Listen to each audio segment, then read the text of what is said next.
goodness.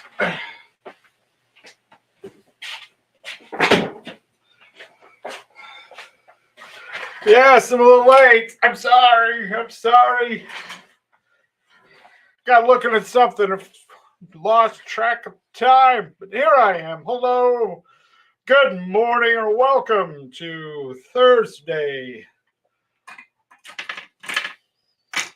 the 9th or 10th. I understand we got internet. We're international people.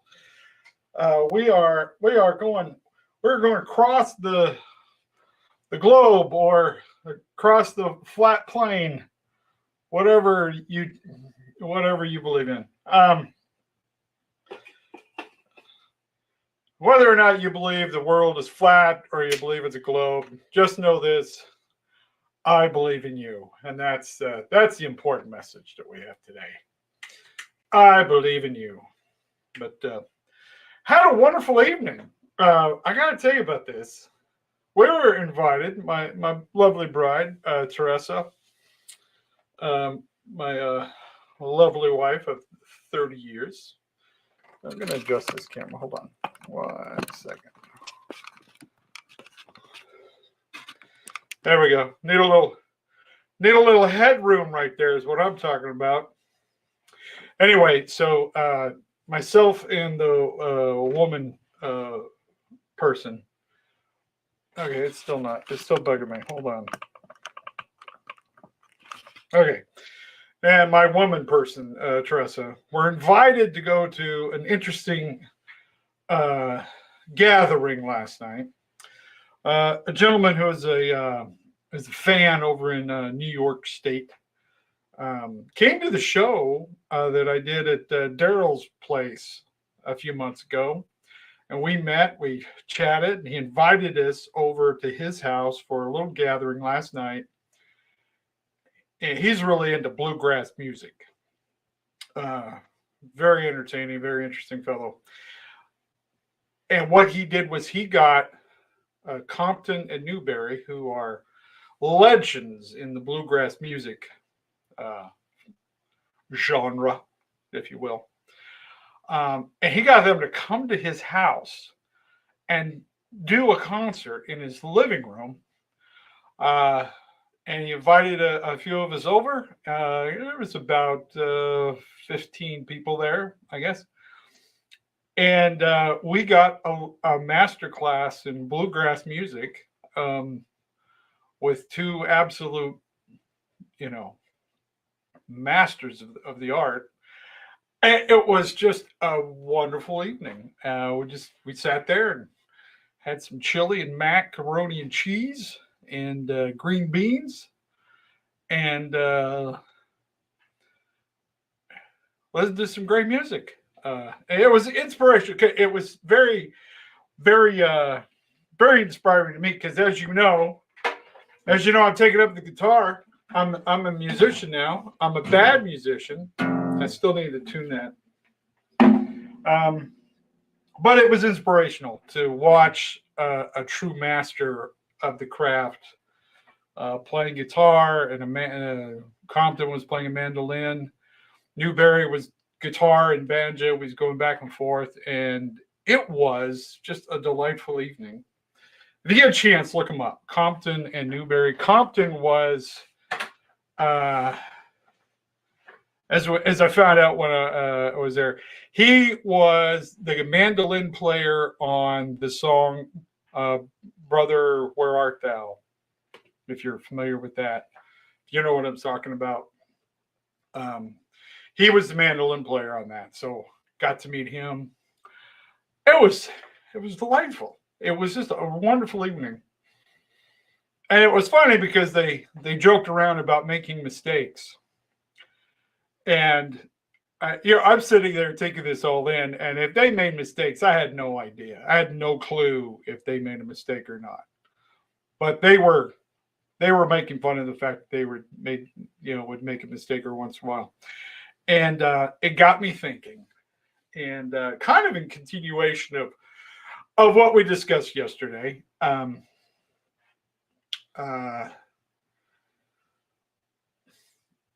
getting yourself out of your comfort zone. This is what this is where I'm at right now, is getting outside my comfort. That's why taking on, here I'm 53 years old, and I'm taking on learning the guitar. Uh,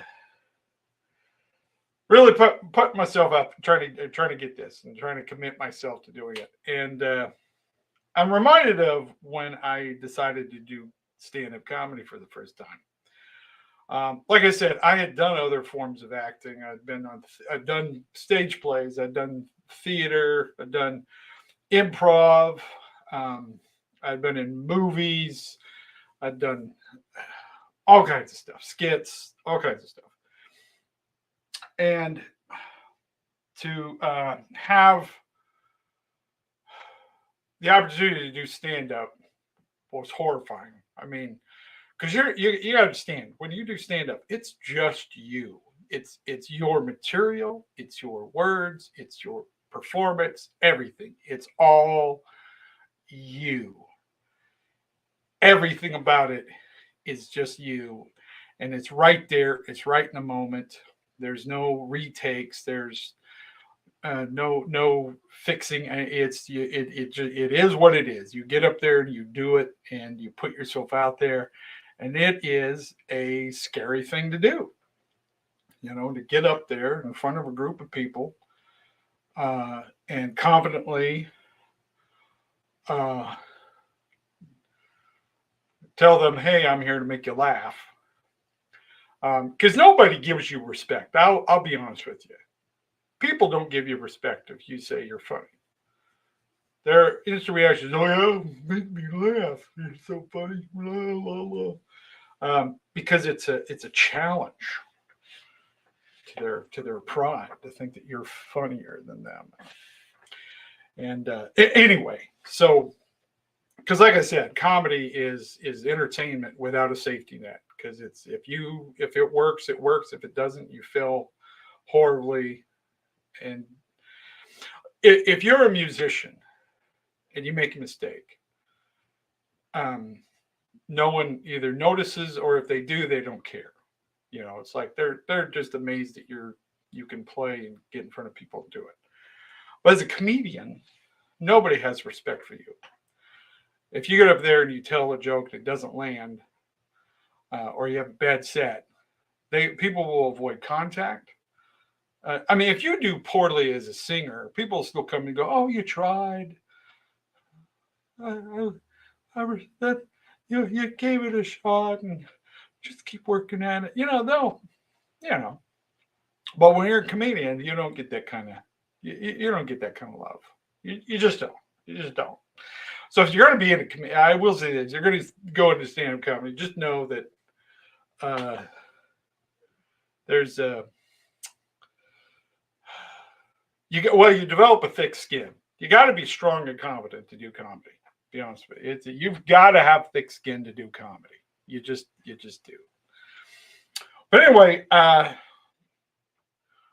I'm getting to at this point is that whatever it is that you want to do in your life, whatever it is that you want to accomplish, whatever goals you have, you've got to be willing to look like an idiot to do it. You've got to put yourself out there and be willing to make mistakes.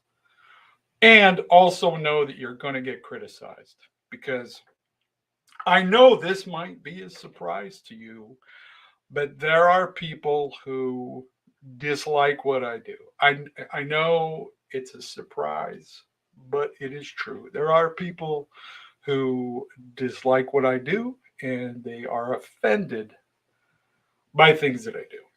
And I have learned not to get upset about that kind of stuff, not to get bothered by other people disapproving of what you're doing. Because most people, when they criticize you, what they're really doing is criticizing something about themselves. There's something about you that irritates them about themselves. And so instead of getting upset when people are bothered by me, I kind of feel pity for them, to be very honest with you. So I have, from time to time, people will come across the character Leonard that I play, and will assume one they see the character, and most people, because I'm such an amazing and brilliant actor, I might add, they think that Leonard is a real human being. That is a real person. Now it's based on a real human being, actually a conglomerate of human beings, but one in particular. My grandfather, by the way, he was an alcoholic, and when he would share his wisdom with me and my cousin, he was usually in this rambling, um, very very akin to Foster Brooks. If you're familiar, if you know who Foster Brooks is, or if you don't, look up Foster Brooks. Um, there's still videos out there of him, and he would play a drunk character. And my grandfather would act very similar to that. Not he was a little more a little more focused than what Foster Brooks was, but same thing. So I based the character off of my grandfather when he was drunk. Not he wasn't like all the time. It was just when he got sloshed, he started kind of rambling, and it was rather entertaining for me as a child to watch.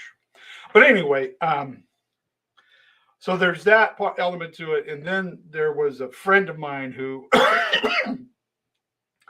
who is an influencer. He does podcasts and stuff, and he's a good friend of mine. I've done his podcast many times. His name is Bryce Prescott. Also does stand-up comedy. That's how I met him, is through comedy. He was doing a life coach stuff. He would do and he does. He's a very, very successful gentleman, and he's very talented and very good guy, good friend. But I was watching one of his videos one morning, and several years ago on Instagram, and he had done this. He did this video where he was saying, "Hey, do you feel like you deserve to be happy? Well, I'm here to give you permission to be happy," or something to that effect. It's kind of corny, but it was a good message. Don't get me wrong; it was a good message, but it had hardly any views, and I got me thinking about all these guys who do these guru videos and stuff, and that's when it hit me. That's it? That's my drunk grandfather as the world's worst life coach. And that's where the inspiration came for the character. So I started doing some videos as the world's worst motivational speaker. That was the goal. Loosely based off my drunk grandfather. That was the whole inspiration behind the videos, behind the character. And I was just having fun with it. I was just being silly and having a good time with it. And what's happened is that people will see the videos and they think that that's how I truly am. That's me. They don't realize it's a character that I'm playing. Again, because I'm very talented in that regards. Thank you very much. But anyway, so what happens is that people have. Now, I have not in any way, at any time, at any point in time, have I alluded to be just that I'm just that I haven't tried to pull the wool on anybody's over anybody's head. I've been very open that I'm an actor, I'm a comedian, I'm a writer, I create characters. That's what you do when you're an actor, is you create characters. I haven't tried to fool anybody. In fact, I had people who, when they first were introduced to the character, realized it was a character. People were telling me, "Oh, you've got to just be this character all the time." They wanted me to, kind of go the Larry the Cable Guy direction, and just fully buy into that character and just always be that character. But look, I don't want. I got more to offer. I don't want to just be one character. I've got more I want to do with myself. So I just refused to do it. I was just like, no, I don't care. I'm not hiding the fact that it's a character. I'm not hiding the fact that I'm an actor. I'm not hiding anything. All right. But also understand part of this whole thing is that I know that I've got when you put yourself out there, you're going to get some criticism. I knew I was going to get criticism, and I did right from the beginning. Well, once I started going viral, that's when I started getting the criticism. Before, when nobody knew who I was, nobody cared. But once you start getting some attention, then all the haters start showing up, and they start making their comments and throwing rocks at what you're doing, and it comes. I don't care how positive you think you are, or what good of a message you're trying to deliver. Somebody will get mad at you. I had somebody who was convinced that I was part of the CIA, and that my job was to distract people from what was going on, because this was during the whole pandemic shutdowns that I was really getting into the videos. They thought that I was there as a CIA plant. That befuddled me. But anyway, so no matter what you do, somebody will find fault with what you're doing, you know. And I only bring this up because when you decide that you're going to put yourself out there, when you're going to make videos, you're going to share your opinion. It doesn't matter what side of an issue you are. It doesn't matter how educated you are. It doesn't matter. And it doesn't matter. You are going to get criticized. You are going to find people who disapprove of what you're doing. You're going to find people who hate you for no good reason whatsoever, other than they just want to hate you. You're going to get people who dislike you because of the way you look. You're going to get people disappointed because they find out what your political affiliation is, or they find out what your religion is, or they find out what school you went to, or they find out what football team you enjoy. It doesn't matter. Somebody will always find fault with you. They will always find something to hate about you. And you've got to learn to not take it personally. Ever. Because it's like I was telling the story yesterday about the guy that was, the boss that was a real jerk. I didn't take it personally because I knew there was no way that this guy could hate me this much. He didn't even know. I just met this dude, and immediately he hated my guts and thought I was an idiot and was lashing out at me. I'm like, I had nothing to do with this. This is this guy's problem.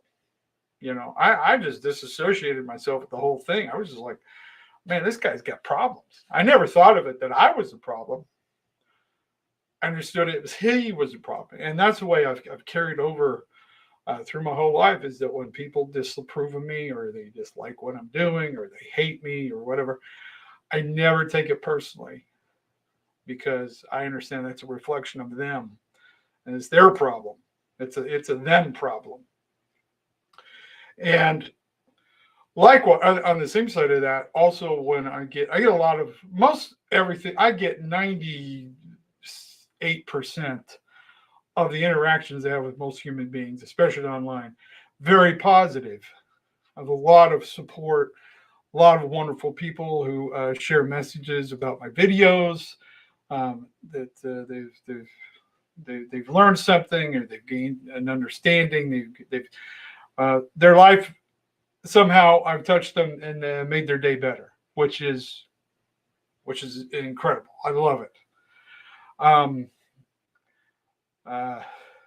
There's groups that want me to run for president. There's people want me to start a cult, all kinds of weird things, and I appreciate it. I think it's funny.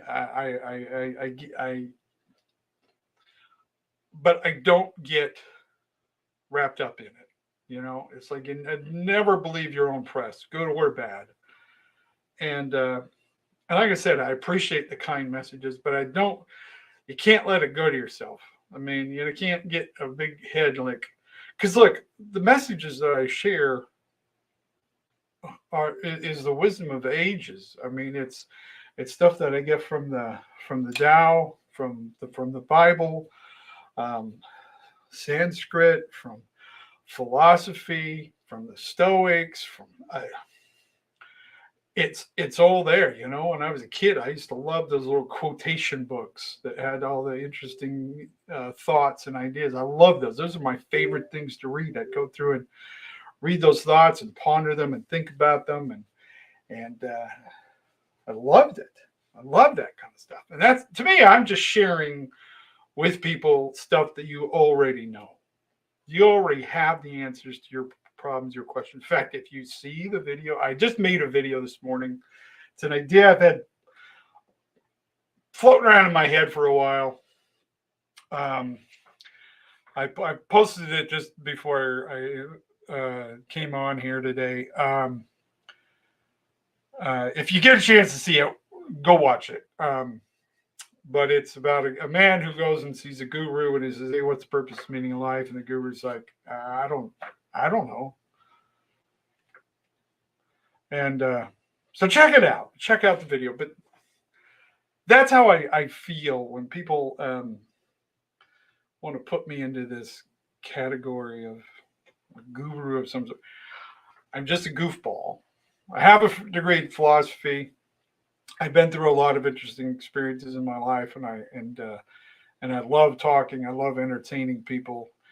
I love sharing messages of positive messages. I love sharing my thoughts and ideas with people, but by all means, I try not to take myself too seriously. And I hope that you learn not to take yourself or any of this too seriously. And when you experience negative people in your life, that you just let it go. Just again, it's a them problem. Often, I had a guy or a guy, I don't even know. I didn't even pay attention to who the person was, but they made a comment on something I did on a post that I put on what was it, YouTube yesterday. And it basically just told me that my character was offensive. And I'm going, people find a reason to be, like I said, people find reasons to be offended by everything. So anyway, and he says, "I hope I never see your videos again. I wish YouTube would stop shoving them in my face." So he's very, and I don't know if you people realize this, but you can just ignore things. You can block me. If you're tired of seeing my videos, you can just block me and you never see them again. So I did this person a favor and I just deleted their comment and I blocked them. So now they will never have to see any of my videos ever again. And I'm okay with that. I'm not. If you're always trying to please everybody, you're going to end up pleasing nobody, especially yourself.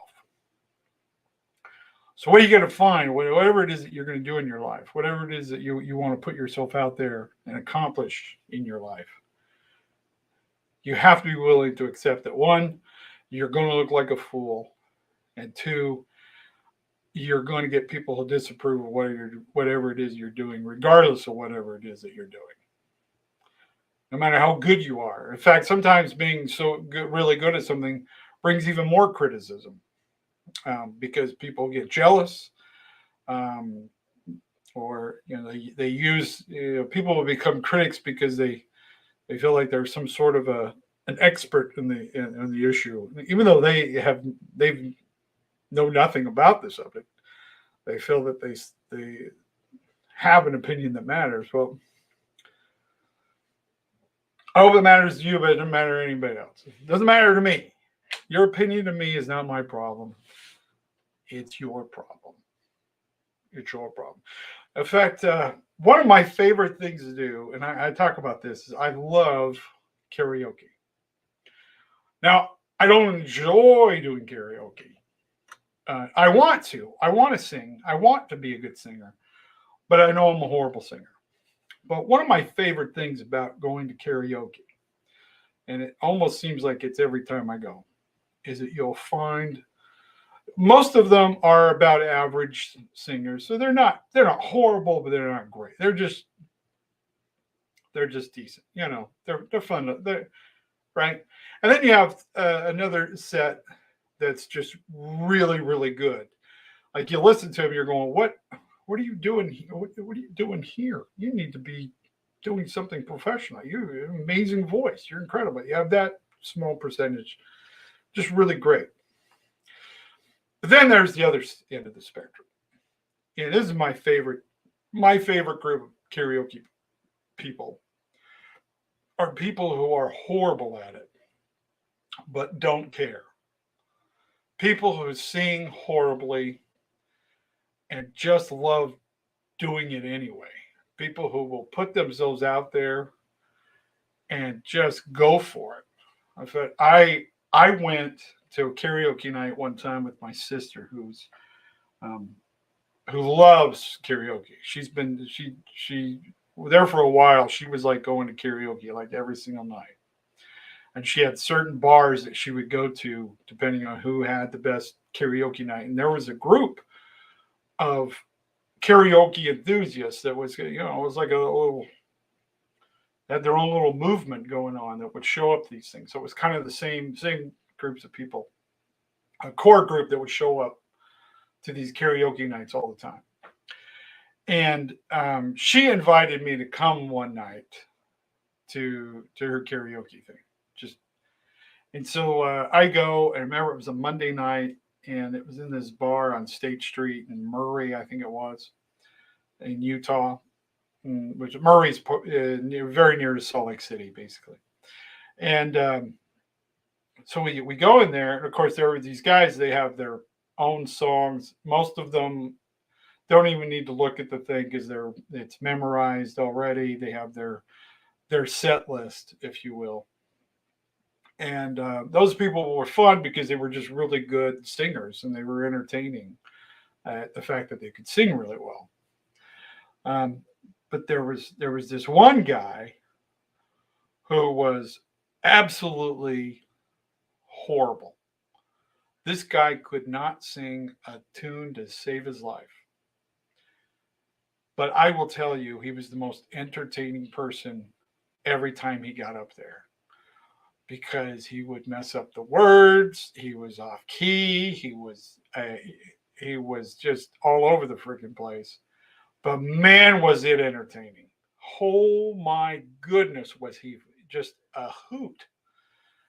And he got into it, and he sang and he danced, and he looked like a complete fool to the point of just absolute brilliance. I was just dumbfounded at how entertaining this guy was. And he was horrible. He sang hard, but he wore kind of this 70s lounge singer outfit, and he got up there and just laid it out like nobody was business. And he pretended like he was the most brilliant person in the room. He performed like he was the greatest thing that ever happened to the world of music, and I just absolutely was just enthralled with this guy and loved every minute of it. And you don't see those guys all that often at karaoke. Most people are not willing to put themselves out there, and this guy put himself out there. And that's one thing that I admire in comedians as well, is comedians who are willing to take risks and put themselves out there. Because you can as a comic, you can get up there and just play it safe. You could come up with some material that kind of always works. I mean, kind of hacky, but the audience doesn't know. They don't care. And you could put together a set that will always kill, will always do well. And you just get up there and tell your jokes, and you're going to be fine. You can do well. You can do well. You can get booked and work. And I see people do it all the time. They're just funny enough, right? But the ones that really go on are the ones who are willing to just step away from what everybody else is doing. As I like to say, if you're really going to be successful at something, one, you have to be the best at what everybody else is doing, or two, to really go beyond even that, you have to be incredible at what nobody else is doing.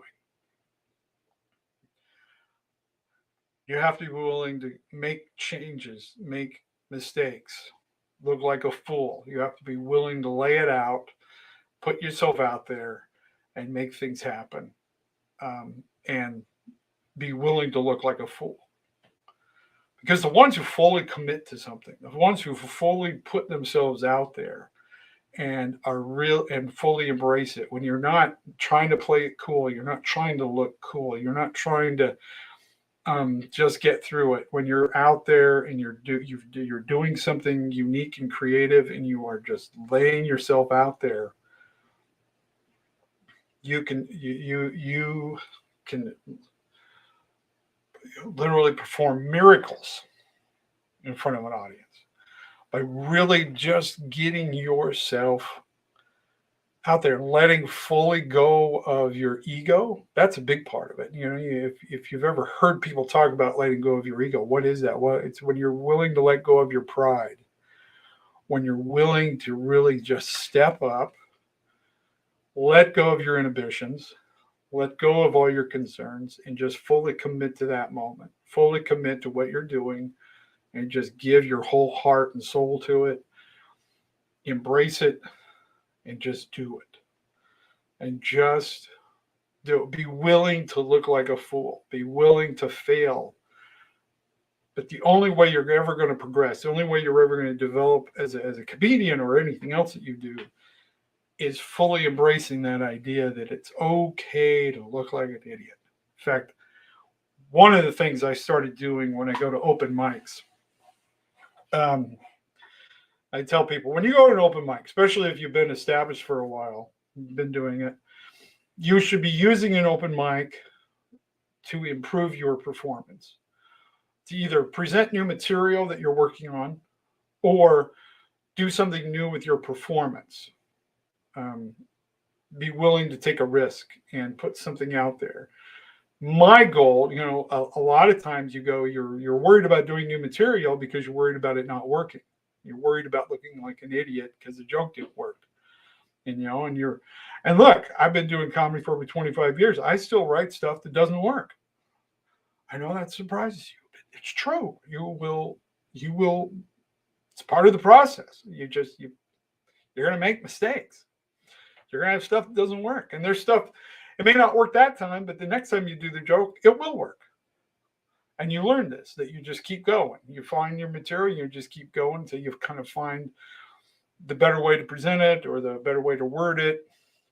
You just have to keep it, but you have to go through the process of failure. You have to go through the process of making mistakes and not having it work. But when you fully commit to yourself, those are the ones who really go beyond, is the ones that just fully commit to themselves, fully commit to what you're doing, and just put it out there. Because if you get up there and you half-ass it, and you just put in minimal effort or just enough because I don't want to look bad. I don't want to fully commit because it'll look bad. No, man, you look bad when you don't commit. That's the thing you got to understand. You look worse and you embarrass yourself more when you don't fully commit to what you're doing. When you just get up there and just kind of lay it up there, you're that's where you're failing. That's when you're making a mistake. As I like to tell people, you go to an open mic and you're going to see, like a typical one at Wise Guys, you'll see on a Wednesday night, you'll see in Salt Lake, you'll see like 30 comics in one night. And my goal when I go up on one of those shows, especially if I'm just, if I'm not emceeing, if I'm on the show, my goal is to go for impact. Not have the most jokes, not have necessarily even the best joke, But my goal is to have the best performance, to have the most memorable performance. I want every person in that room, you may not remember anything else from that night, but my goal is for you to remember me and for you to have a good experience when I'm up there, for you to have to feel something when I'm up there. Um, I want to invoke in you something in you. I want you to go look at me and go, I could never do that. And I hope that it'll inspire you to say, yeah, I could do that. You know, when you see this old fart, the hair's a mess, looks like he's homeless, and then he gets up there and is fully committed to what he's doing. I hope that it inspires people to go, hey, I could do that. I can put myself out there. I'm just as talented. I'm obviously better looking than this guy. I'm honestly more talented than this guy. I want to do better. And that's what I hope I can inspire in other people is that you do want to do better. You want to be better. I hope that you're putting yourself out there and making mistakes and just laying it out and having fun doing it.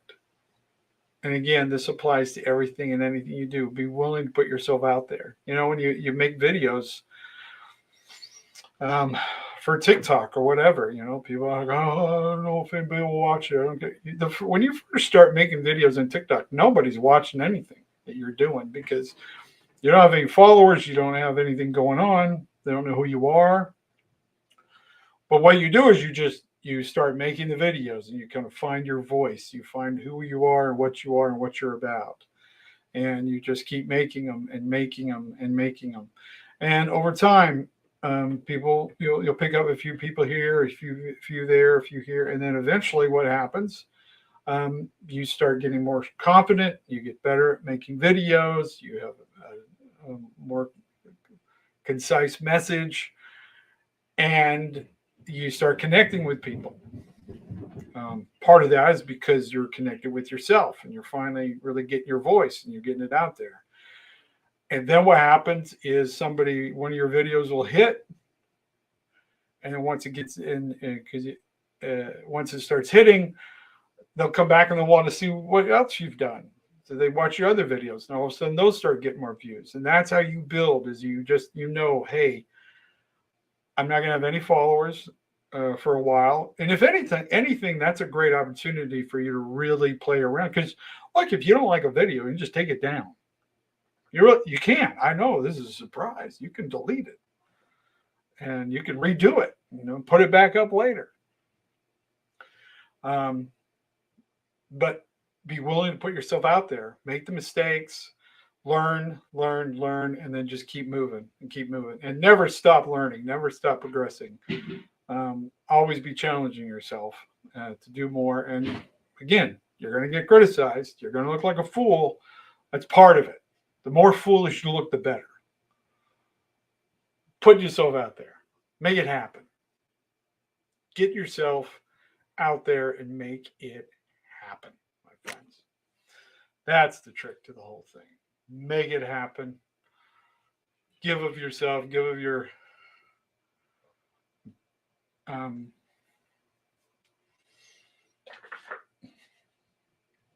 give of your ego. Surrender your ego. Ego really is just pride. I mean, if you really want to cut it down to, what does it mean to kill your ego? Kill your pride. That's what it means. It means to let go of your concerns in that regards. Let go of the inhibitions, that idea that you're going to look like a fool. Of course, you're going to look like a fool. Do it. That's part of the joy of it all, my friends. That's part of the fun. Because when it works, it works. It is the most magical and wonderful thing ever. When you hit one that just goes crazy, it feels magnificent. And then when you have one, I've had I've had videos that I'll post that will just take off almost immediately and start getting lots of views and do really well. I have others that I'll post and they do okay, and then I'll forget about them, and then all of a sudden, a few months later, all of a sudden, it just starts cruising and doing really well. It just strikes a nerve at some point in time. So just be willing to just put yourself out there. This is this is the great thing about social media, is that you can put stuff out there and it could sit around for a couple of years and then all of a sudden just get legs and go again. So put yourself out there. Just be willing to put yourself out there and don't let the criticism get to you. Don't let the negativity get to you. Don't let the over positivity get to you. Just do what you're going to do and have fun and just create, and have fun. And you'll find that works in whatever you do. If you have whatever your job is, you might be new at the job or whatever you may, but when you fully commit to what it is that you're doing, whatever it is that you're doing, you give yourself 100% full commitment to that job, you'll love it. You'll have passion for it. When you look forward to doing that job, whatever it is, even if it's a difficult job, or it could be working the drive-through at McDonald's. But if you do it with enthusiasm, I've had people. I've gone through most of the time. You go through a drive-through, you don't even think that's just a voice. So what do you want? You get your order and you pick up, you pay, you leave. But I've had those occasions where I've come across somebody who is so good at what they're doing and so happy to be there that I look forward to going back and hoping that person was working again because they were so funny and positive. And they all they did was say hello and what can I get you? But they did it with such positivity and with such a spark in their voice. It just made you feel good.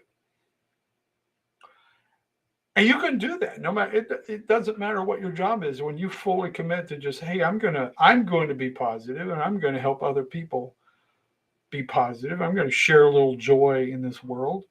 And when you do that, it's fun.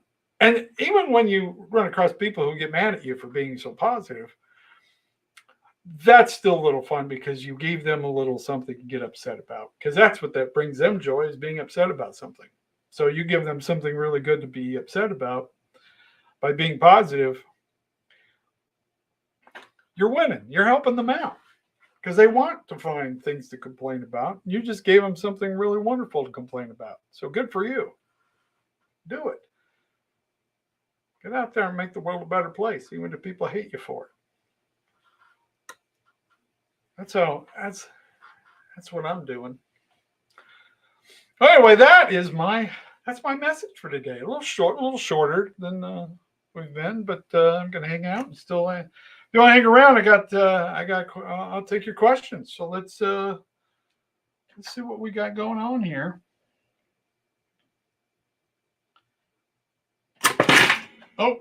Oh, sorry about that one. Instagram. My phone popped out of the holder. Okay, so just so you guys know what's going on here. Okay, so I've got Facebook and YouTube is on this camera, and then over here I've got Instagram. TikTok, and over here I've got Instagram, and so that's why I'm looking around. I would like to go live with just the one thing, but they won't let you do it. So now I have to. It's kind of fun. It's kind of fun getting to talk to everybody. Thank you. There's a lot of how long have you been creating content? That's a great question. Okay, I was on Facebook. I think the first time I joined Facebook was 2007. And I started doing Facebook because I was running a comedy club in Orem, Utah. And I was introduced to Facebook by another comedian. He was telling me about it. And So I got on there and saw its potential and thought, oh, okay, I can use this to promote myself as a comedian and plus my comedy club. And so I at first it was just my comedy, and it was fun because you could just post um, pictures and videos, and well, I think back then it was mostly just pictures and comments. Um, but I could write a joke and put it out there and see if it worked. Um, I had a lot of fun, so I started doing that, and I also started a YouTube channel about the same time. My first YouTube channel foray into the whole thing, I was doing stand up clips and hypnosis. I did stage hypnosis for a little while. I could probably still do it, but I got out of it just because I wanted to focus on comedy more. But so I started making these videos, which were dad's instructional videos, where I taught my children important lessons like how to put the toilet paper roll back onto the toilet paper roll, and how to turn off lights and shut cupboards and put the vacuum away. It was just kind of a silly little project that I was doing because my kids were learning how to do video editing, and so I was making these videos, and then my kids would edit the videos, and so it was just kind of a fun little project. But I didn't really start making real content. Really start getting into the videos till really COVID. Once the pandemic started, I really started focusing on it because I had nothing else to do. But that's when I really started getting into it. So that's that question. Somebody's asking about. Yeah, they're still on there. If you go to my YouTube channel and go back to my earliest videos, you can still see them. They're still up there. Um, and they're edited by my daughter and my son. They were I think 11 and 13 at the time. So no, they were younger, maybe even younger than that. But anyway, my kids were the ones who shot the videos and edited them and everything. So, but they're still up there, still on my YouTube channel. If you go, like I said, go way back, you'll see them. How many tickets does it take? Okay, that's not really a question.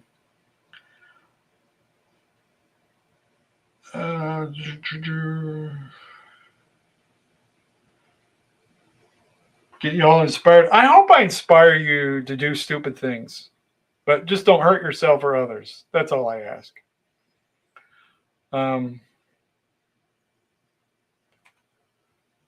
Watched your videos and was undecided, but your lives are great because it's you, not just care. Yes, thank you.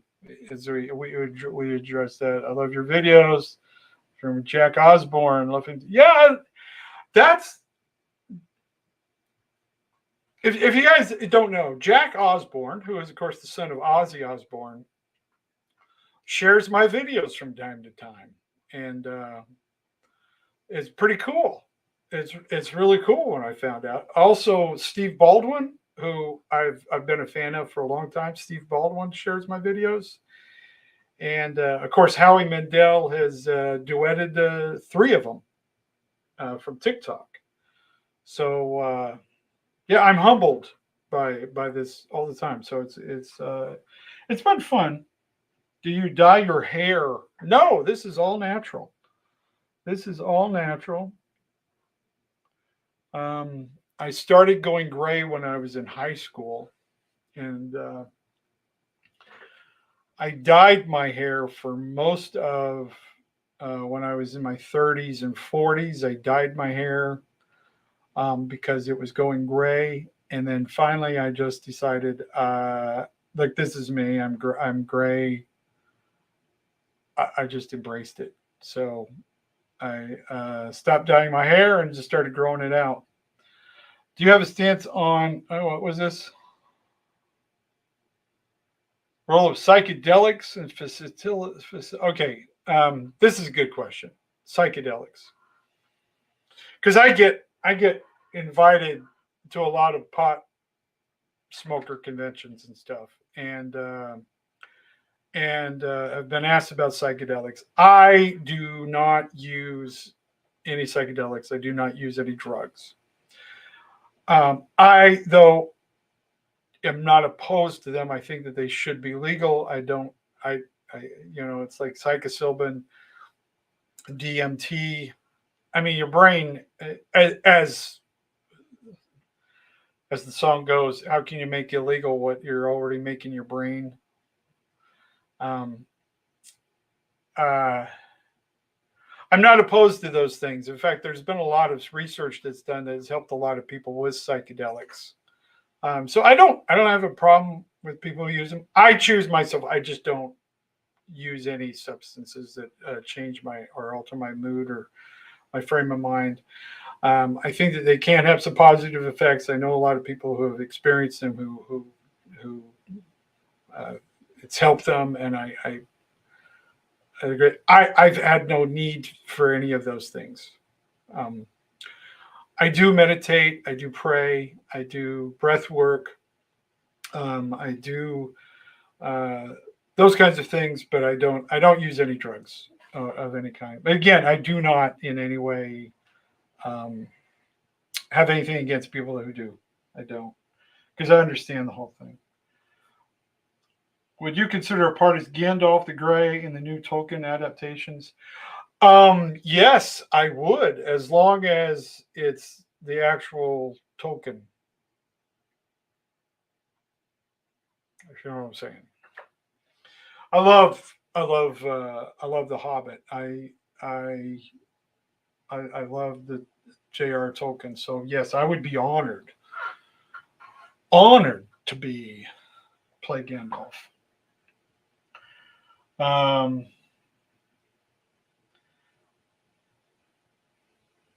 how do how to do stupid things if all I do is serious things? Well, you can goof off while you're doing serious things. That's the funnest thing. You can still have a good time when you're being serious.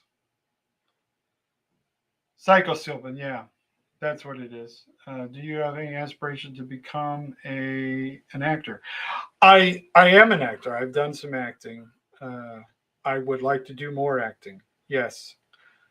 If um, I could get more roles, I've done a movie that's coming out fairly soon called Jeebus, where I play God. But yeah, I want to do more acting. Absolutely. Oh, thank you, Clover Kismet, for the kind donation. That is very kind of you. Thank you. Have you ever listened to Ellen Watts? Yes, yes. I adore and I enjoy the work of Ellen Watts very much. So yes, absolutely, absolutely. Because what Alan Watts did, he was an English gentleman and he studied Eastern philosophy, and so he was really the I would say he was the first, but he was probably the most prominent um, gentleman who did this. Was that he went and he studied the Eastern philosophies and Eastern religion and brought that to the Western world. He brought that sensitivity of the Eastern sentiment to the Western world and introduced a lot of people to Buddhism and Zen and all those things, and um, introduced a lot of interesting concepts to the Western world. So yeah, I adore Alan Watts. Um, uh, Smoke too much, you become a mad scientist. Thanks, Thomas. Do I have formal training? Yes, I went to college and I was working on a acting degree at Utah Valley, and I was there on a GI Bill because I'd been in the Marine Corps, so I was using my GI Bill. But the school at the time only offered a 2-year program, a associate's degree for acting, and I wanted to get a 4-year degree. And I decided that I would just go ahead because I'd studied philosophy quite a bit earlier, and so I switched my major and focused on just getting a philosophy degree. So I got a philosophy degree because at the same time I was in stand-up comedy, and so I saw the philosophy degree as a way to get to really expand my thoughts and thinking and use that in my comedy.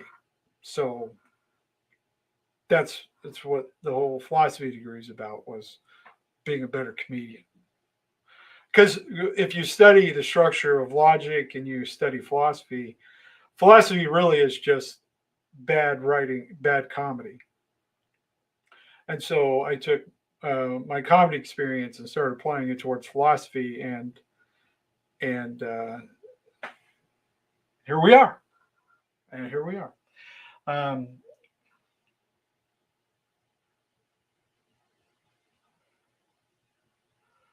Um, your favorite books? My favorite books? That's a good question. Let me go back here in my bookshelf. Let me grab a couple things for you. Oh.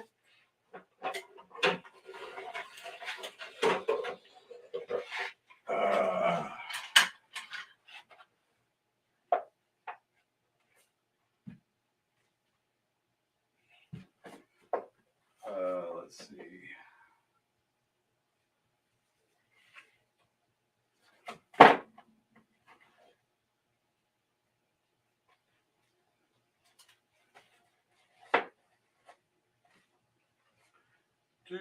Do. All right, Tom. Hold on.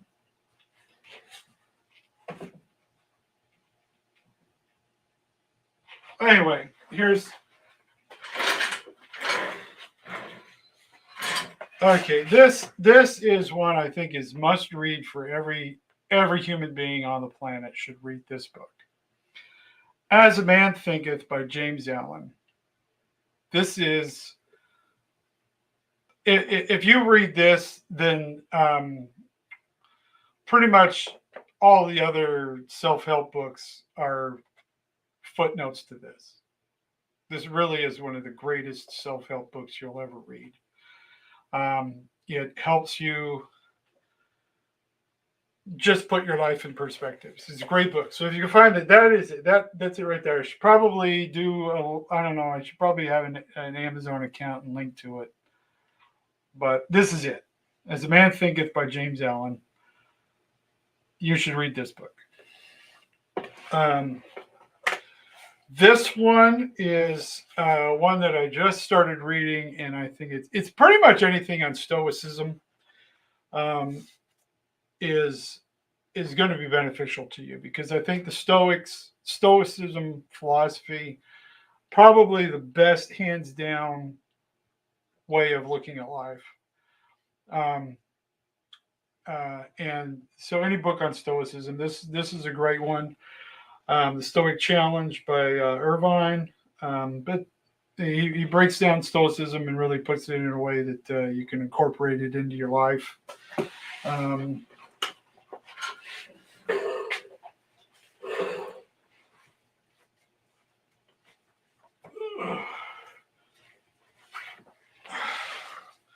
Things I read every day. I read from the Tao Te Ching by Lao Tzu. There are several different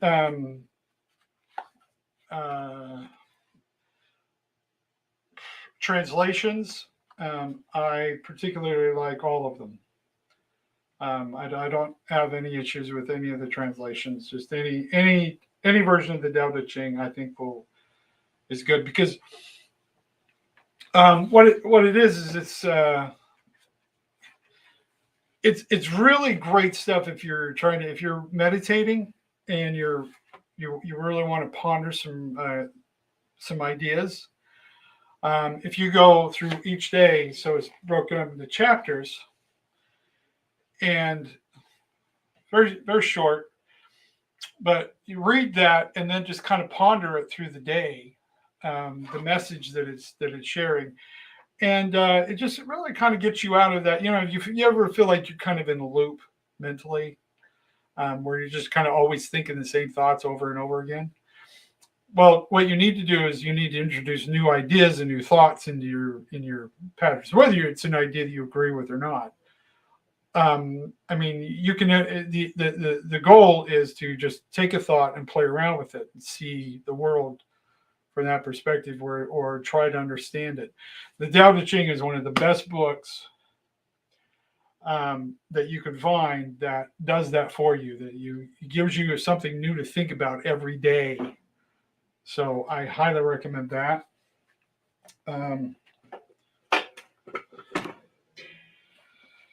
Another book, and I really enjoy this guy, Ryan Holiday. He does videos on Stoicism.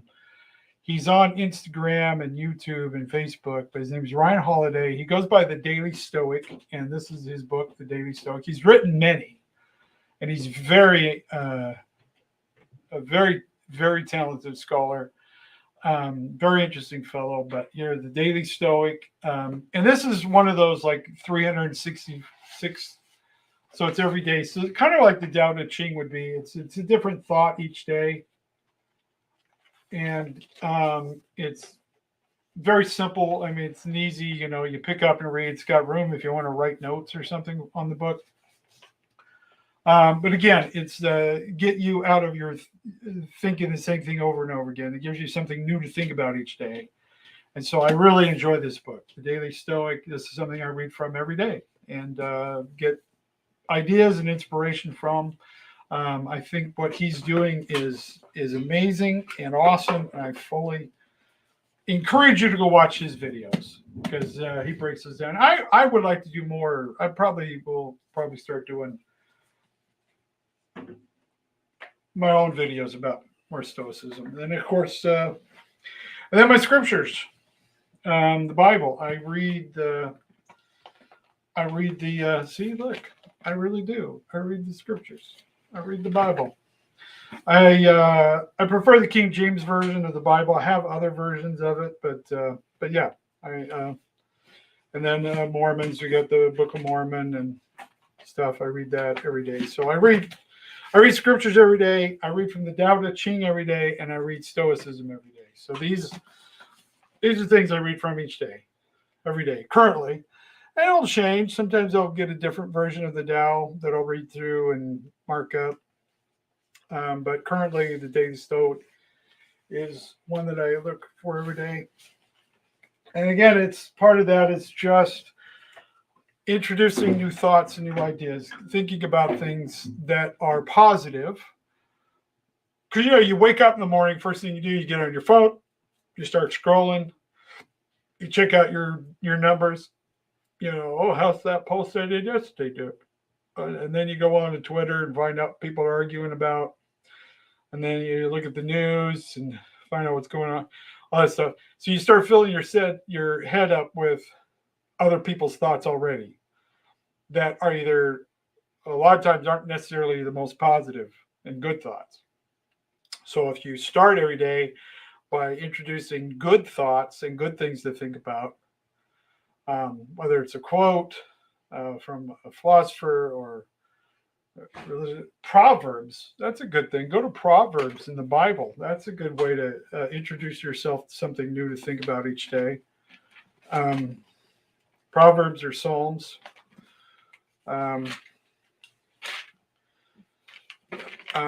But read that for inspiration, and then just take that one psalm, one chapter or Proverbs, and contemplate those messages. Contemplate, give yourself new things to think about. That's my goal when I wake up. Instead of constantly thinking about everything else going on in life, give yourself time to think about higher ideas and higher thoughts, and you'll find yourself, it helps you de-stress, because instead of constantly thinking about your problems, you give your brain something else to think about, and it brings your stress level down. It really will. You'll be amazed if you start your day off with a little prayer, meditation, and then, excuse me, but prayer, meditation, and then a new thought, either from the Tao Te Ching or from the Psalms or Proverbs or any other scripture, and then something like Daily Stoic or something to that effect. But give yourself a new thought, and have a day. Have a day. Hey, I'm going to think about faith today, or I'm going to think about charity, or I'm going to think about pride. Whatever the subject is, whatever you think you need to work on, but get those ideas started in the morning and start thinking about them all day. And go back to them when you're having those moments of anxiety, or you're having the moments of depression, and you start feeling bad about yourself or bad about your circumstances, or you're just being overwhelmed by life. Give yourself the opportunity to think like a philosopher and think about something bigger, and you will find yourself automatically, your brain starts putting things into a better perspective. Just giving your brain something positive and inspirational and intellect. Exercise your intellect. That's the key. Exercise your intellect. You are a smart and brilliant person, and you are capable of understanding these things. It might take you a little bit of time because it might be a subject you haven't really thought about.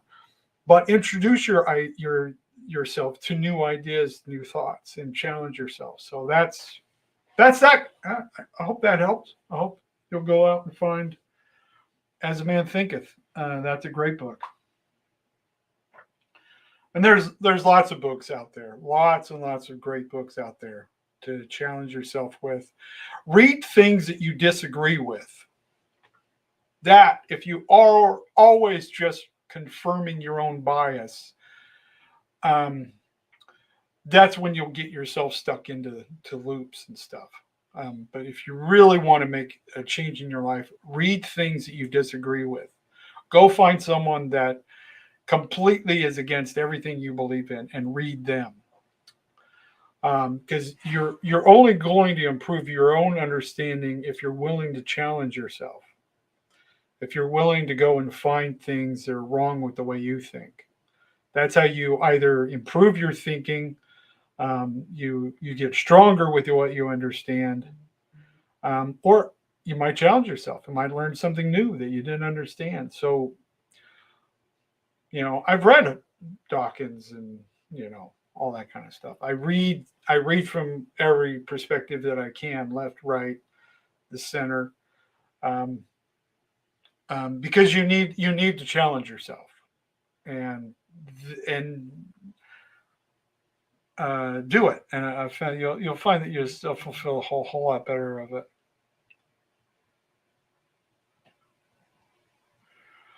Somebody found a version, several different versions of A Man Thinketh.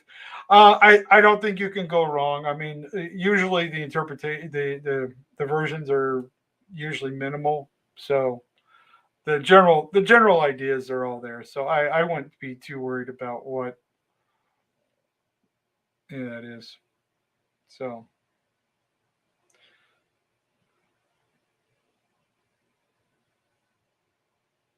So there we go. Mein Kampf. You could probably. Okay, when you bring that up, Mein Kampf was the book written by Adolf Hitler, which Mein Kampf means the solution. But uh, if anything, you can learn even from Mein Kampf. If anything, you can learn how media and things are manipulated. I mean, if you read Mein Kampf, you'll see and recognize how he was able to manipulate people into his way of thinking. The way he created. He said, "Here's the problem, and here's the solution to the problem. We've got to eliminate that which is creating the problem." And that's really the idea behind Mein Kampf. And you'll see, if you read Mein Kampf, you'll see that what he was doing is what's happening now. This idea of victimizing part of the people, and then making another group of people the cause of the injustice, and then getting, this is how you don't get people to do horrible things by just telling them go do horrible things. You have to convince people that what they're doing is right. You have to convince people that their actions are justified, and that's what Hitler did with Mein Kampf. Was that he got people to feel justified to do horrible things because they thought it was the right thing to do. You don't inspire people to do horrible things. You inspire people to do good things. And so if you take what it is that you're inspiring them to do to be a good thing, even though it's a horrible thing, but you convince them it's a good thing, then they'll do it. So I have people, they say, how would people fall for this? How did they go? The people that followed Hitler thought they were doing the right thing. That's the horrifying thing of it. And so there is something to learn, even from Mein Kampf. So it will. I would not suggest reading it unless you really, really understand what it is, why you're reading it. You know what I mean? But I do think that there's some value in reading everything. My struggle, my fight. That's right. You're correct. You're correct. I'm sorry. I had that wrong. The solution was something else. I apologize. You are correct. But the important thing is that when people that we governments learned from Hitler, and they just started incorporating what he was doing for their own purposes. And when you see that, and I hate to be the one that comes out and says, "Oh, he's like Hitler," but no, Hitler used psychology. He used these techniques to get people to motivate, to get them to do things that were terrible. But he did it by convincing them what they were doing was good. That somehow we were pushing evolution into accelerating evolution, and when everything was going to be better, we're going to do nature's dirty work. We're going to do God's dirty work, and then we're going to be in this perfect state. That was the message he was sharing with people. Was that we're going to make the world a better place. We're going to get rid of all the people that disagree with us because they're horrible, rotten people. And if they disagree with us, then they need to be eliminated. Does the message sound familiar? Yeah. Hitler perfected that. And that's how he got people to do what he did. They did. So like I said, even things you hate and disagree with, you can learn from them. You can learn from them. Expand your mind. Get yourself out of your little cocoon and challenge yourself. So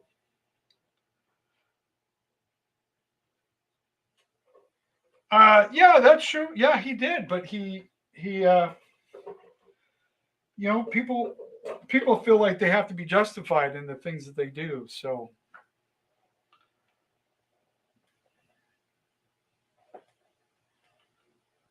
yes, they were. They were the drugs they used, speed and meth. Yes, the ones who. But you had to get people. But you had to get the populace involved, and I mean the whole propaganda machine that was created by Hitler. If you think that was a one-time thing, that that just happened, that no, all the governments, the Russians, the United States, every government learned how Hitler did what he did, and they just started incorporating it. And when you see that, when you realize that that's what's happening, it helps you question, because you should question everything that's going on. I hope that you are. I hope that you are seeing everything that's happening and you're questioning it. I hope that you challenge everything you hear. I hope that you hear everything I'm saying, and that you challenge it. I hope you're getting yourself out there.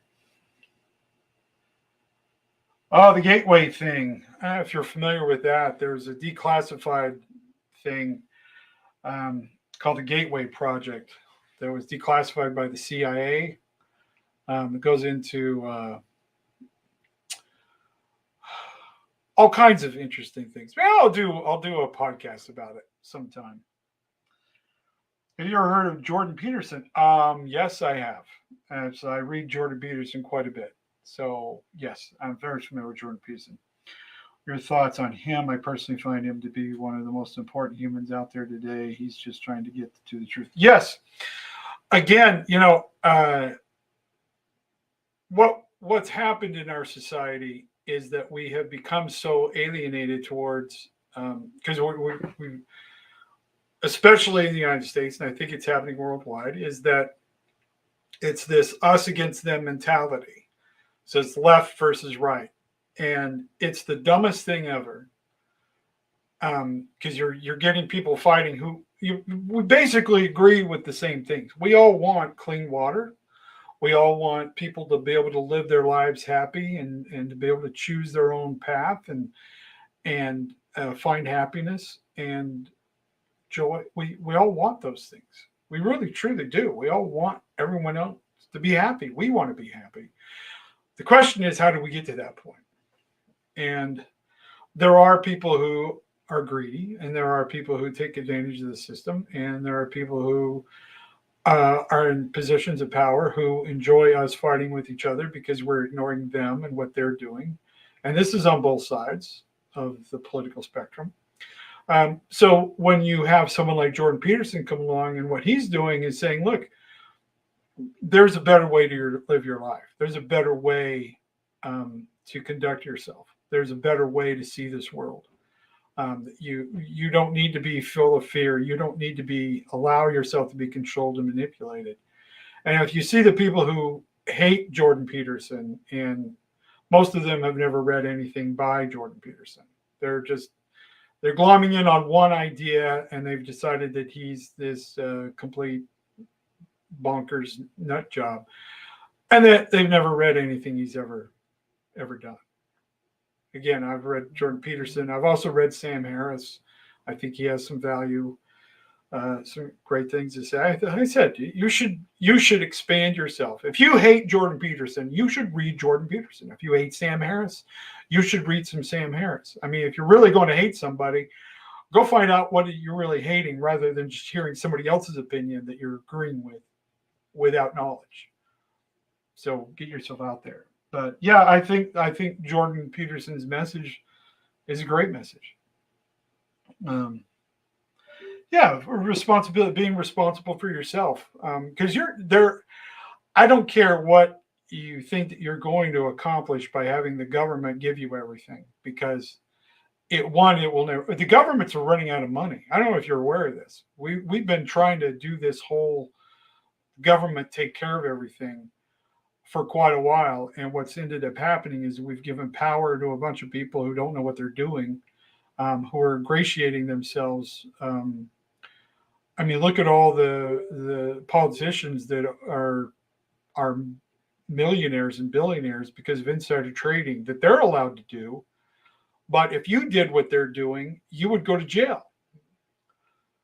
I mean, think about that horrible system that we've allowed to create. So, anyway, so my point is that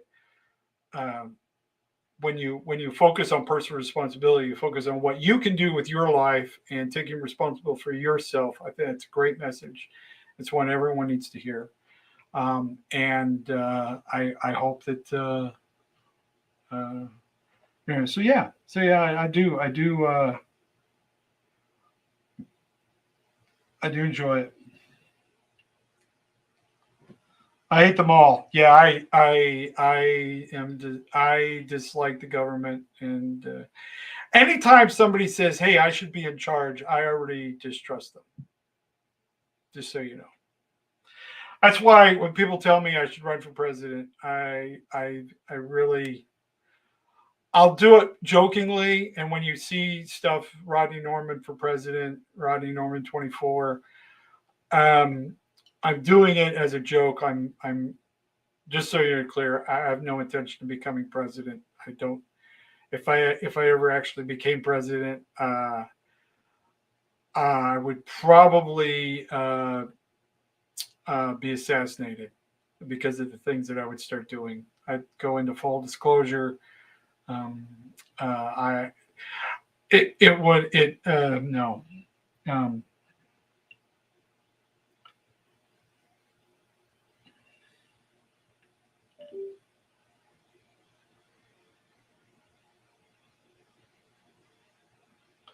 yeah. I think if anything, you need to learn to trust yourself. You are a brilliant individual. You are very smart. I mean, all these scholars and all these things, you might feel like you're intimidated because you're, oh, I don't know. They know more than I do. They don't know more than you do. They might have spent more time reading and studying about something, but it doesn't mean that you're not smart enough to understand it. You're very smart. You're very brilliant. You are capable. All these, these, when I started studying philosophy and we're getting out of these, what are considered deep ideas, I'm going, none of this is deep. This is most of this stuff is stuff I was thinking about when I was a kid. And most of us think about this kind of stuff all the time. We just think that we might discount ourselves and our thoughts because we think, oh, I don't know what I'm talking about. I don't know what I'm doing. No, you are. You're very brilliant. You're very capable of all of this. You're very capable of learning and understanding all of these very uh, difficult subjects. And you just have to let yourself do it. So, yeah. Learn to grow food. Yes. Yes. Yes. Learn to grow your own food. Everything has become so commercialized and there's so much pesticides and all this crap that's being used on our food. Get yourself it growing your own food. One, you'll appreciate it more. You'll expand your knowledge and understanding of this world. You'll learn something about yourself. And look, most of your life you're doing things out of boredom. So if you're going to do things that are fun, exciting, and growing your own food is actually pretty cool. You'll never taste a tomato that tastes as good as the one that you grow yourself. So, and there's so many easy ways now that you can. There's a guy I saw that shows you how to grow stuff in your garage using just grow uh, planters, these little square things. You put dirt in them, and then you put the seeds, and you'll grow stuff within weeks. And just show you how to do your own business, where you start selling microgreens to local businesses and stuff, and you can make money doing it. But you can grow your own food in your garage. Easier now. I mean, all these things that you can do. There's so many incredible things you can do with yourself. This is an exciting time to be alive. This is an amazing moment in history, and we're here experiencing it together. We are here at this incredible moment. I mean, look at this. We're having a conversation. There's people from all over the world here right now.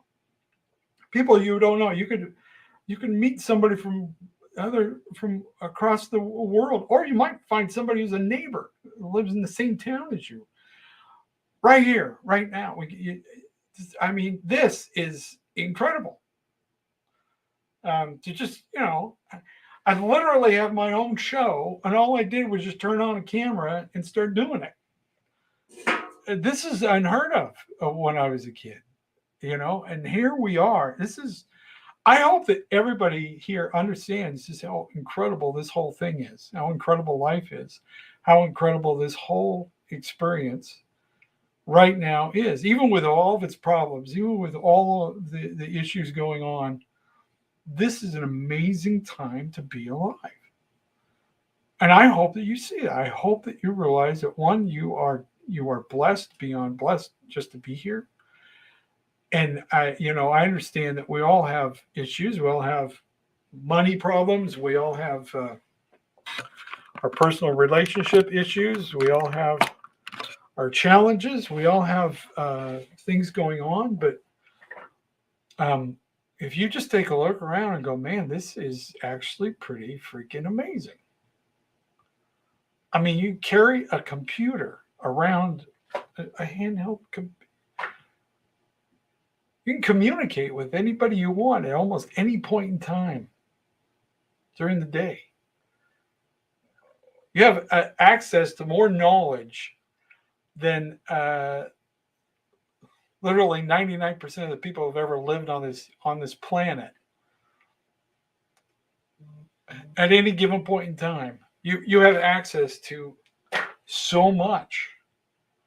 This is it just boggles my mind, and this is great. This is a great time to be alive. A great time to be a musician. A great time to be an actor. Great time to be a scholar. Great time to just work at McDonald's. This is a great time to be alive, and I hope that you are getting yourself out there, people, and living and just enjoying it.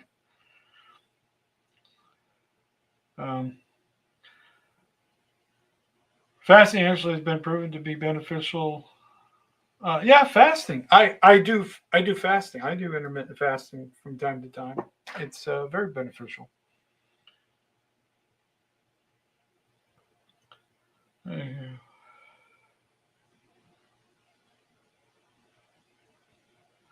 Yes, water fasting. That is basically you just don't eat anything, just drink water for several days at a time. I've been wanting to challenge myself to do a full 40-day fast at some point in time.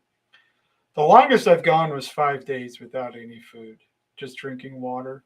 I got to 5 days. I need to do more, but I do a lot of intermittent fasting, so I'll go, for weeks at a time where I'll only eat one meal a day. And I've done that quite a bit, and it's very beneficial. In fact, people ask me what's my skin, how I get my skin to look so young. It's intermittent fasting does that. It tightens your skin up, and it's very beneficial. So,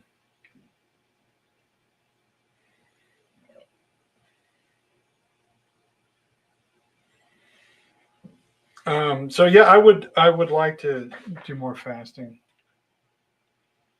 Well, thank you all for your kind messages and words and your gifts. You guys, those of you who have been donating and giving me gifts on these, I really appreciate it. It really does help me because I said I'm not.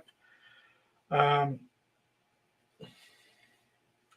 I'm doing well. Don't get me wrong. I'm not destitute by any stretch of the imagination, but um, still, there's more I would like to do, and um, just a great message I want to share with the world. And I want to do more acting. I want to do movies. Working on a script for a movie right now with a friend of mine.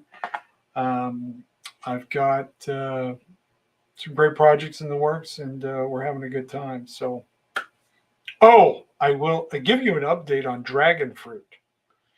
I saw a video a few days ago about dragon fruit because it's high in fiber.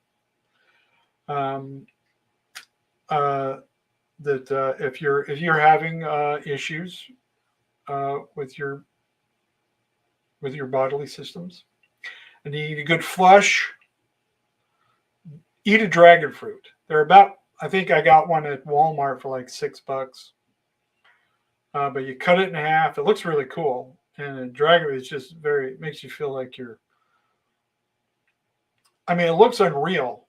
It's a bizarre thing, but you cut it in half, and scoop it out, and there's basically no flavor to it. To be honest with you, it's kind of flavorless. But I ate one of those, and oh my goodness, it cleaned me out. Yesterday, I had to end my live early because it kicked in. I'd eaten it the day before, and nothing had happened. I was like, okay, whatever. And then all of a sudden, and yeah, it was good. It was good. If you need to clean yourself out, you're feeling a little backed up, eat a dragon fruit. They will Flush it all out. Mantis Brawl sent me $2 and advice for NATO troops that are scared. Oh my goodness, yeah, that whole situation is getting ridiculous. The situation with Ukraine and Russia, and it's been uh, all I can say is keep your head down and your powder dry. That's all I can say. We're warfare now is it's so different than it's ever been. I mean, it's a whole different game now. I mean, I don't think Sun Tzu and the Art of War could have fully comprehended what's going on now. I mean, this is strange. What's going on with Russia and Ukraine? And yeah, I feel my heart goes out to every soldier, Marine, sailor out there. It's getting scary. It's getting really scary. And all I can say to you, people, I'm so I hate war. I was in the Marine Corps, and I would never wish warfare on anyone, especially when it's not your war and you're caught in the middle of it. Which almost every war is not those who fight it. It's not their war. It's somebody else who doesn't face any consequences for getting us into the war. It's young men who are sacrificed, and there's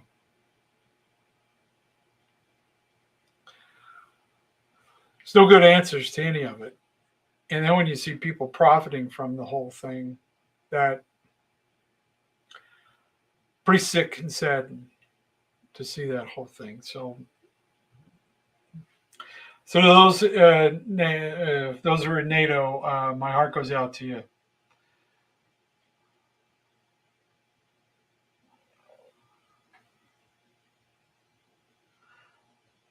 Thank you for your time today. Thank you very much. Yeah, drones. The drones. Frank Culper here mentions drones being introduced to this whole thing. That's a whole different. I mean, to have a whole mechanized. That's scary. It's scary the things that the governments can do now, and what warfare can become, and especially when it starts hitting the streets and starts expanding. And I'm afraid that that's exactly what's going to happen. I don't think that this issue is going to be resolved anytime soon. I think it's going to um, become a bigger problem. I really do, and I hope that everybody is. This is part of my message: is that yeah, we can't control all of this stuff. We should try to do what we can, absolutely, but you got to take care of yourself. You've got to take care of yourself. You've got to be able to, grow your own food. You've got to be able to, because things might shut down. And I mean, take a look in your house right now, and what have you got? How long would you survive off if everything shut down? The internet shut down, the power grid shut down, everything is shut down. There's no food. You can't travel. You're stuck where you are right now. How long are you going to survive? Ask yourself honestly, how long would you survive? And I hope that scares you to death. I hope that scares you and you go, oh, I've been fortunate over the years that we have had, um, the power goes out because of bad weather or whatnot. And we've been without power for, I think it was a week one time or in several days. And I've experienced this here in Connecticut and in North Carolina when we lived there. And we generally have not had really an issue because we had enough food at home and we had enough water stored that we were fine. We didn't have too much of an issue. I've got a generator, so I was able to keep some things running. I was able to get the water pump going. because we have a well, so I was able to get water. But it did get me thinking about, and I've taken measures to have a better food supply, and and have the things on hand that we need when if we run into that again. So, and it brings you a peace of mind when you know that if right now, if everything just shut down, that you would be okay for at least, I would say you would want to go at least minimum 3 days. If you can't, if you don't think you have enough, I mean, if you can just stay at home and do nothing and still have enough to survive on for 3 days, um, that's your first step. And then you go, okay, so get the resources. What would I need to have for 3 days? Do I have it? Candles, okay, because you got to think power's out. You need, if it's all gone, how would you conduct yourself if all of that was gone um, for 3 days? Do you have the resources to survive for 3 days? And then you go, okay, now, okay, I got enough for 3 days. How do I have enough for a week? And so then you go and get enough stuff for a week, and then keep going because these things are going to start happening. We're going to start our power grid especially in the United States. This power grid is all messed up. I don't know if you're aware of this, but we're very vulnerable to an attack in that regard. But how you bring your peace of mind is just knowing that you have what you need to survive during those times. You're not going to be desperate. Go out and get some extra toilet paper on hand, because anything we learned from that whole pandemic thing is once people start freaking out, everything's gone. So right now is a good time to go stock up on some basic things, and have them on. It'll give you a peace of mind when you know that you're going to survive regardless if everything shuts down. What do I think about our government? Just wondering. That's a interesting question. I think governments are a necessary evil. The problem with every government structure is that anytime you consolidate power, it attracts people who like power, and most of the people who like power should not be anywhere near power. Governments become over large. They mostly are organizations that have little to no accountability. And as such, people get away with horrible things in the name of government. So, not well. Now, democracies. See, here's the problem: is democracy basically becomes mob rule. If you can get, if you have 100 people voting for something and 51 of them decide that they're going to steal from the 49 others that don't, there's nothing the 49 can stop that from happening. So this is why democracy is not. Then you have a representative republic, so that there's more power to the people, so that you don't have those whims controlling everything. You want government to be slow. That was the idea behind the original Constitution, was you create a system where it's really hard for the government to get things done, because when the government has complete control and authority, they do terrible things. And it doesn't matter what political structure you have, whether it's a socialist government, a democracy, representative republic. It doesn't matter. Human nature is human nature, and people who are attracted to power will get power, and they will use it in however they can. So, I said I'm more of a libertarian. I dislike the idea of, like I said, when it comes to war, countries don't go to battle. Leaders of countries go to battle. Governments fight wars, and they fight the wars with their own people, with their citizens. They sacrifice their own citizens for their own mistakes or whatever. And I understand it's necessary at times, but no, I'm not a big fan of centralizing power. Any government that creates more power to the government is a problem. And if you think, well, if it's our people, they'll be good leaders. No, no, they won't. You give absolute power to people, they do horrible things. As well, there's a scripture in Mormondom that states once. See exactly how it reads. But we have learned through sad experience that it is the disposition of almost all men that once they gain a little authority, they begin to perform unrighteous dominion. And that is true whether it's the head of NATO, the UN, Russia, Ukraine, the United States, China, it doesn't matter, or just the local HOA, local government, mayor, whatever. When somebody gets a little bit of authority, they start going, "Oh, I'm in charge." And there are people who are really great leaders that do great things, but they're usually far and in between. And when we leave, the more, like I said, the more power you give to the government, uh,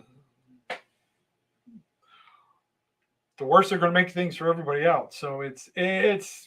I don't know that there's a best government, but there's certainly a least worst form of government.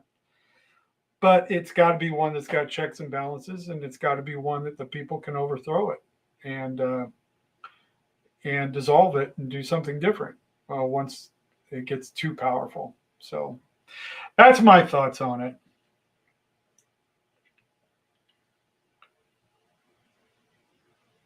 So yeah, I think the um, that's it. That's I would like to see a government that's fair to everyone. I like to see a government that I certainly think that um, well that would be for another time. But governments, when they get, like I said, when they get a lot of power, they don't fix anything. Usually they make things worse. They really do. Is let's say if you either have freedom or equality, you can't have both because when you have freedom, you're going to have inequality. If you have equality, then you don't have freedom. So you have to decide what's important to you as a society, and we are constantly going back and forth in those two things um, in every society. I mean, if you want more freedom, things are not going to be equal because there are people who are going to be better at certain things than other people. There are people who are going to accelerate at everything they do, regardless. They're just more talented and gifted, and it has nothing to do um, with anything. They just are. I mean, they're just people who are smarter and they're better at doing things. And having the freedom to do whatever you want is a great thing. But it creates inequalities because, I mean, it just does, right? But if you try to make everything equal for everybody, then you just make everybody, usually, any attempt to make everything equal for everybody just makes everybody equally miserable. It always does. But every society is always going back and forth between those two things, freedom and equality. Freedom and equality. You either have one or you don't. It's finding that balance where you still have freedom, but you still are not allowing others to be fully taken advantage of. So that's what we've been trying to create, and it's very difficult. It's a very tenuous thing, and I don't think that one particular form of government is going to solve it. I think it's we as people have to decide uh, that how we want. We as a people have to be wanting to take care of those who are less fortunate, taking care of those who are in need, taking care of those um,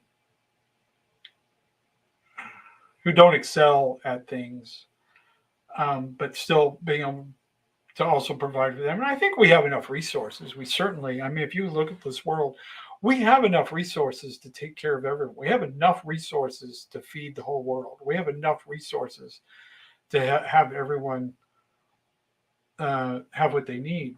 But again, once you start trying to enforce equality, you have to take away freedoms from others, and then you're going to have, when in doing that, you're going to create resentment, and then you're going to create strife, and you're going to have, and this is the thing that we've been going back and forth for centuries, is that battle, and it's never going to stop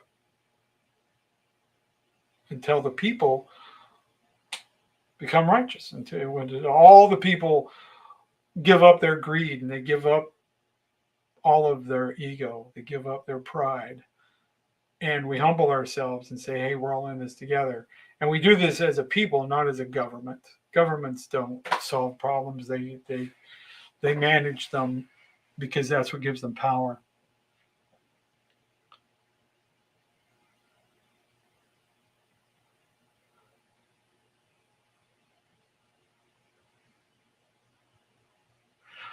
Yeah, and that, thank you. But yeah, I think that's, you have to ask yourself, what is it that's more important to you, freedom or equality?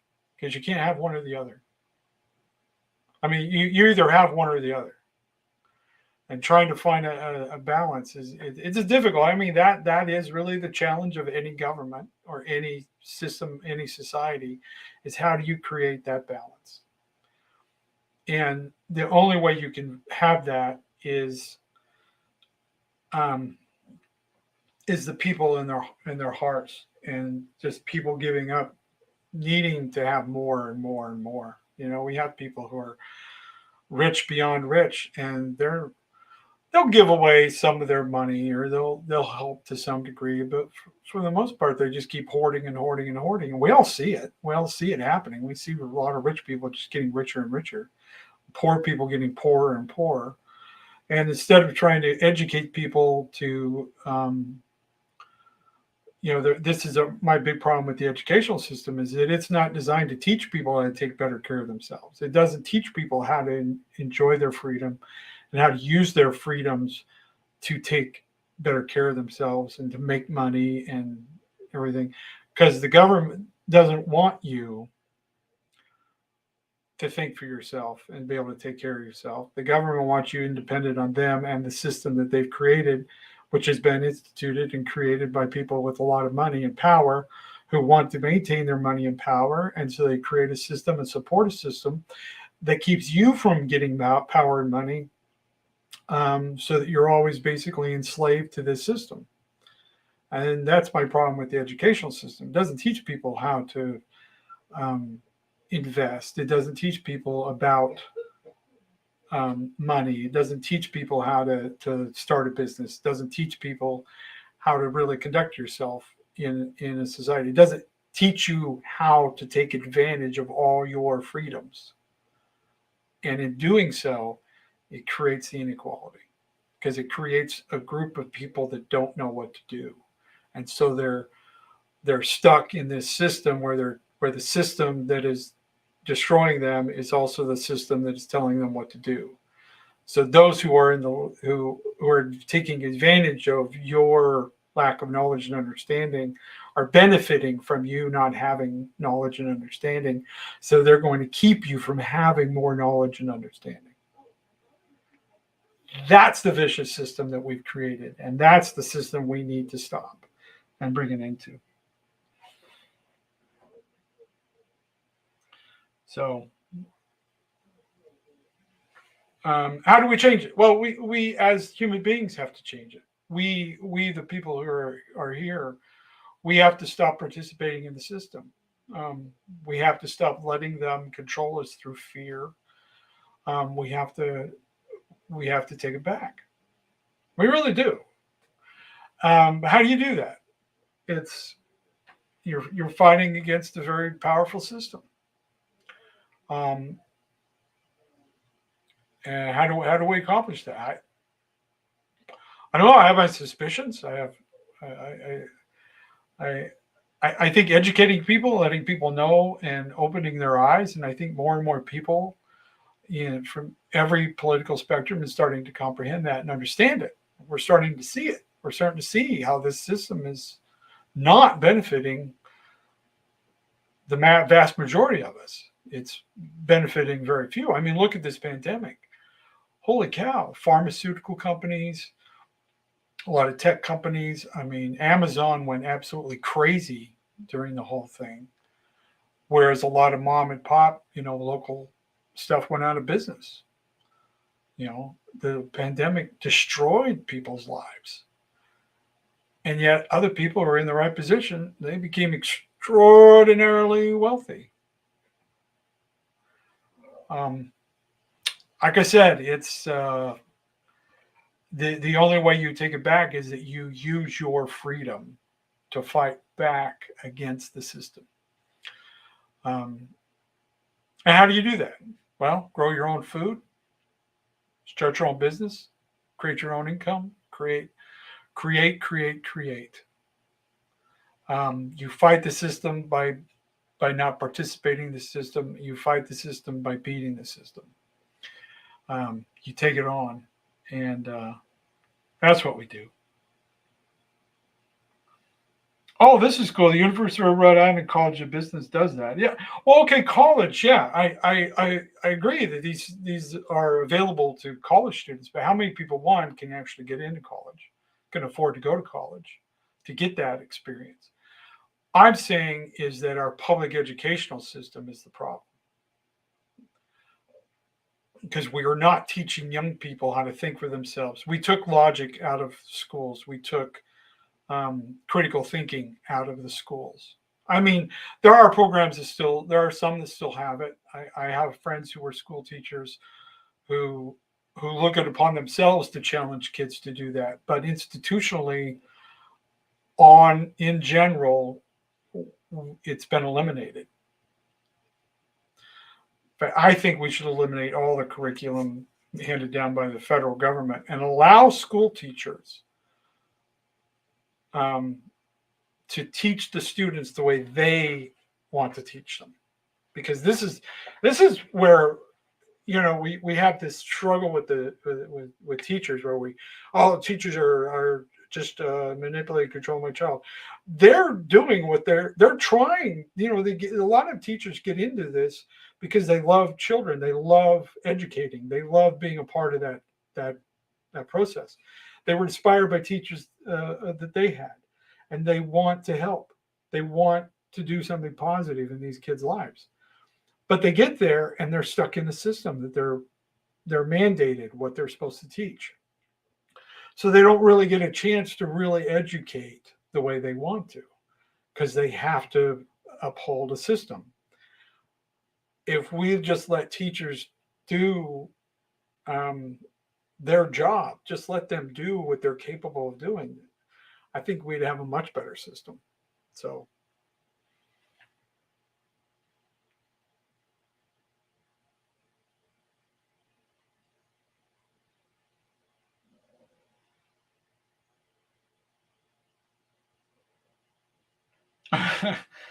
Well, Big Red, yeah, he says lose 500 million human population. We're not overpopulated.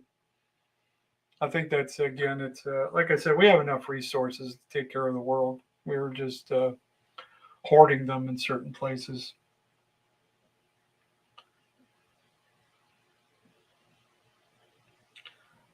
Um,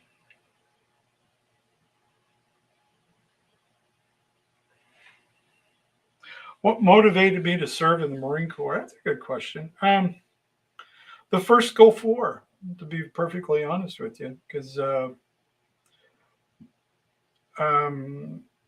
always told myself if there was a war that I believed in, then I would just join. And I believed that it needed to be done, and so I joined. And then it was over my first week of boot camp. So I went ahead and put in my rest of my time, and then got out, because they say once a Marine, always a Marine. So I didn't bother to re-enlist. Um,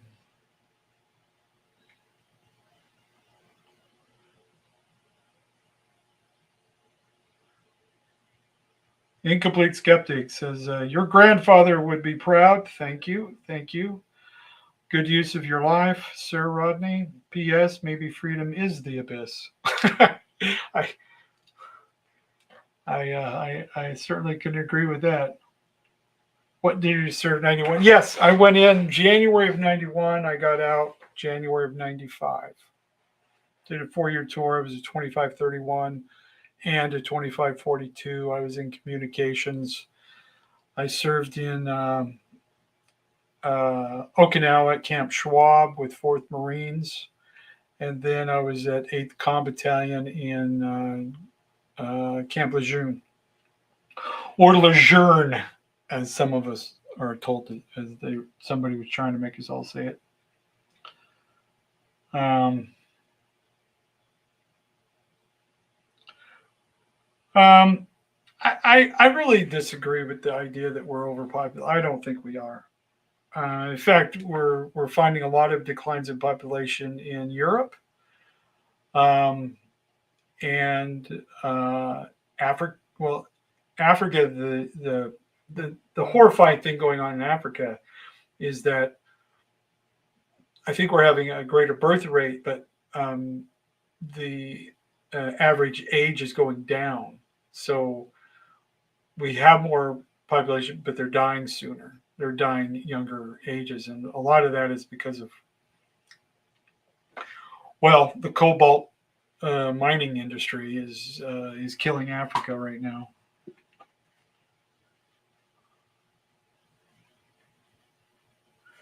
So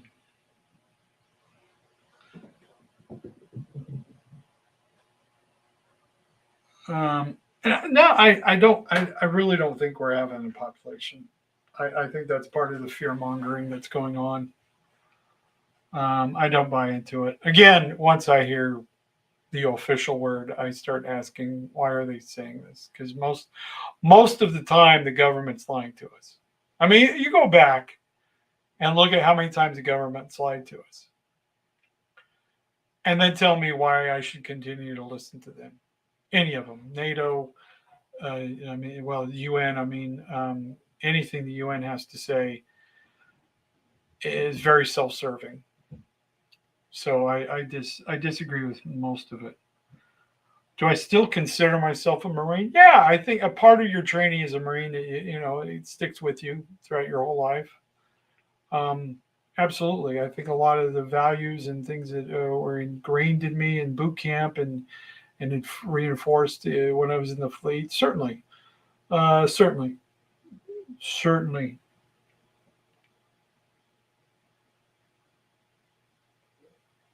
I see here Legend of the Zealot. Yeah, you see. Okay, yeah, the shield right there.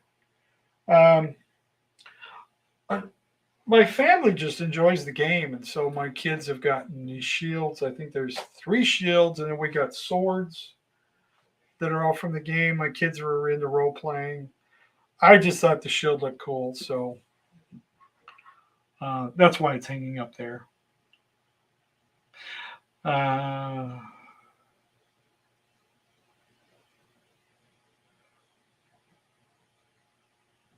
yeah, I think this idea that things make us happy. Who is it that said that? The shiny things, Sherry Watson. The shiny things we chase are also lying to us. Absolutely. Um, this idea that we have to have bigger, better, faster, that stuff is that we're just keep chasing stuff, and we always have to have the most latest phone. We have to have the latest computer, but it's all nonsense. When you realize that you're pursuing all this stuff doesn't make you happy. I mean, you know, it's interesting. My wife's parents are getting up there in age, and my sister-in-law talked to my mother-in-law and said, "Hey, you got all this stuff laying around. When you die, we're gonna have to deal with it. why don't you start getting rid of it now? And so my grandmother took that to heart. Or my mother-in-law took that to heart. And so now she's been going through all of their property and getting rid of stuff and cleaning things out, giving things away to people, and they're just getting rid of all their stuff because when they die, they can't take any of it with them. And so it's interesting watching them go through this process um, of her just getting rid of all this stuff that they've collected over the years, and it really brings kind of brings you to reality of they're they're really going to be gone soon. A lot of their family, their brothers and sisters, my in-laws are passing away now, and cousins, and it just seems like they're going to a funeral about every month. And when you realize it's all, we spend so much of our time pursuing things and stuff, and then when we get this stuff, does it really matter? Does it change our lives? Does it make us happier? Maybe to some degree. It brings a little joy, maybe. But stuff doesn't make you happy. It just doesn't.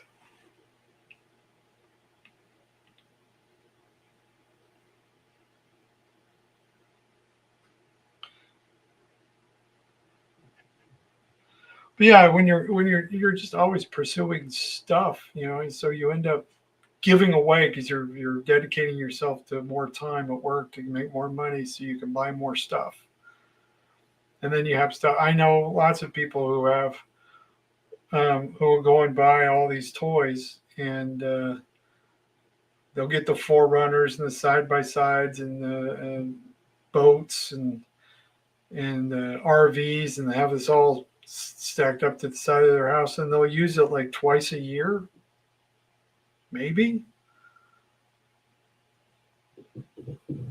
It's just sitting there devaluing, becoming less valuable with every moment that it's sitting on their property. I mean, there's some who use the stuff all the time, which is great. But then you go out and it breaks, and then you got to get it fixed, and you spend all that money and time fixing them. And look, I got nothing against all that stuff, but if you think that just having a bunch of stuff is going to make you happy, you're just going to find that you just have more stuff that you have to worry about.